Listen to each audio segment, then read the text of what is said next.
Olá, hoje a gente vai mergulhar numa das partes mais complexas e, olha, fascinantes do livro de Jó. Sabe, aquela hora em que surge um quarto amigo misterioso, bem no meio de um impasse que parecia não ter solução.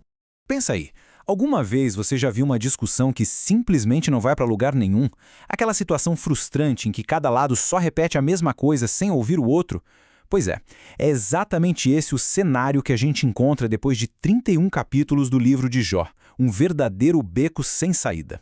O centro da história até aqui é esse impasse, e é um impasse doloroso. De um lado a gente tem o Jó, um homem sofrendo sem entender o porquê. E do outro, os amigos dele, com uma teologia super rígida. O que acontece quando essas duas coisas batem de frente? Vamos dar uma olhada nisso. Olha só o dilema. O Jó tá lá, batendo pé. Eu sou inocente, esse sofrimento não faz sentido, parece injusto. E os amigos dele, do outro lado, presos naquela caixinha, naquela fórmula. Se você tá sofrendo, é porque pecou. Simples assim. A conversa, claro, morre. Fica aquele silêncio pesado no ar, sabe? E é nesse exato momento, quando parece que já deu o que tinha que dar, que surge um personagem novo do nada. O nome dele é Eliú. E o detalhe é, ele estava ali o tempo todo, só ouvindo e ficando cada vez mais irritado com o que ouvia. E agora, ele simplesmente toma a palavra e não vai largar por um bom tempo. Na cabeça do Eliú, todo mundo errou. Os amigos não conseguiram dar uma resposta que fizesse sentido, não convenceram. E o Jó, na ânsia de se defender, ele foi longe demais, quase acusando Deus de ser injusto. Eliú vê isso e pensa, não, isso não pode ficar assim.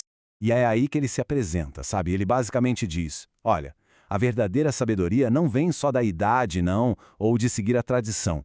Para ele, o que importa é a inspiração divina, o que ele chama de espírito, ou ruach em hebraico, que vem direto de Deus.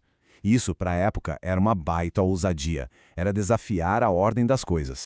Tá, mas qual é a grande sacada do Eliú? O que ele traz de novo para essa conversa travada? Bom, ele vira a mesa. Ele muda totalmente a perspectiva sobre o sofrimento. Em vez de ser só castigo, ele vai dizer que é pedagogia, é ensino. Vamos ver como ele desenvolve essa ideia. Então, o ponto central é esse aqui. Eliú tira o foco da pergunta qual foi o pecado que causou isso e coloca em outra. O que será que Deus está querendo comunicar com isso? Para ele, a dor pode ser, na verdade, uma disciplina que serve para salvar, para restaurar e não só para punir. Lá no capítulo 33, ele até descreve um processo, quase um passo a passo. É como se fosse um plano de resgate de Deus, sabe? Onde Deus age ativamente para tirar a pessoa do buraco, usando o sofrimento como um sinal de alerta, e aí ele introduz os conceitos de mediação e de resgate. E essa ideia do mediador, o Malach Meletz, é muito interessante. Eliú parece entender que quem está no meio da dor, no olho do furacão, muitas vezes não consegue enxergar direito o que está acontecendo. É aí que entraria esse intérprete, alguém para, digamos, traduzir o que Deus está fazendo no meio daquele caos todo. E junto com o mediador vem a ideia do resgate, o Kofer. Isso aqui aprofunda ainda mais o debate, porque aponta para uma salvação que não depende do merecimento da pessoa. É algo baseado na graça, um mecanismo de misericórdia que vai muito além daquela lógica simples de fez o bem, recebe o bem, fez o mal, recebe o mal. Para fechar o argumento, lá no capítulo 34, Eliú ancora a justiça de Deus na própria estrutura do universo. É como se ele dissesse, acusar Deus de injustiça? Isso não faz nem sentido. Ele é a fonte de tudo. É ele quem sustenta a vida. Se Deus tirasse o fôlego que ele dá, tudo simplesmente deixaria de existir. Só que aqui a coisa fica complicada. Porque uma coisa é a teologia do Eliú, que é bem mais elaborada que a dos outros. Outra coisa, completamente diferente, é o jeito que ele fala. E o tom dele. O tom dele é um capítulo à parte. E é aqui que a gente tira uma lição que vale para sempre.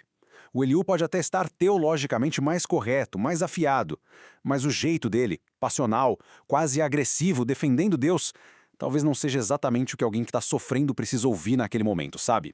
Isso tudo nos leva à pergunta principal, né? O que essa história tão antiga tem a nos ensinar hoje sobre como conversar com alguém que está sofrendo? O discurso do Eliú, com tudo de bom e de ruim que ele tem, funciona como um estudo de caso perfeito. Ele nos mostra tanto o que pode ajudar quanto o que pode atrapalhar, e muito. O que a gente aprende é que existem dois extremos muito perigosos. Um é culpar a vítima, que é o que os amigos fizeram. O outro é culpar Deus, que é o que Jó quase fez. O Eliú até tenta achar um caminho no meio, mas o exemplo dele serve de alerta. O amor pela teologia, pela doutrina certa, nunca, nunca pode passar por cima da empatia.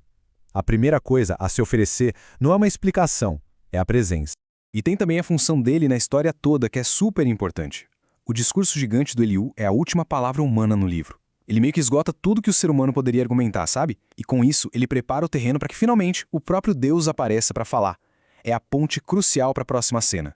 No final das contas, Eliú deixa essa pergunta no ar, e ela é muito forte. A intervenção dele nos lembra que, quando alguém está sofrendo de verdade, o jeito que a gente comunica algo pode ser tão ou até mais importante do que aquilo que a gente está comunicando.